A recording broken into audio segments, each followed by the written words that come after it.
You know, one of the great and most amazing truths of Christianity is that literally God became man.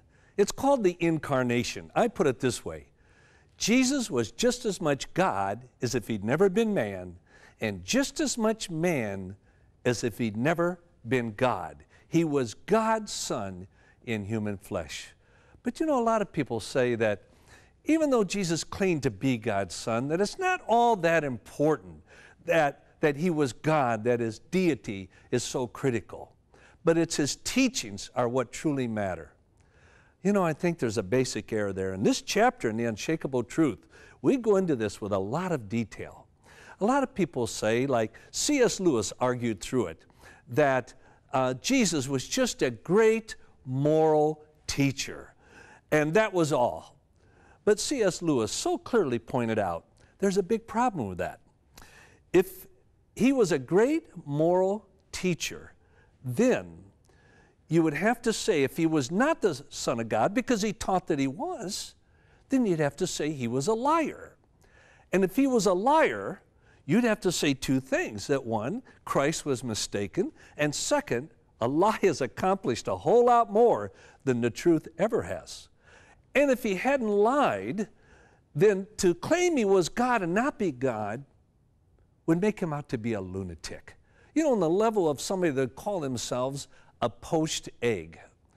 Now, apart from that, there's only one other alternative, and that is that Jesus is Lord, and this is the implication of the Incarnation.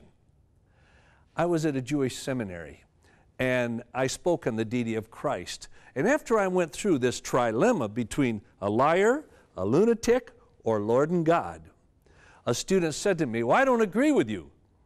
And I said, "Okay, do you believe Jesus was a liar?" "No." I said, "Do you believe that he was a lunatic?" "Absolutely not." "Do you believe he was Lord and God?" "No."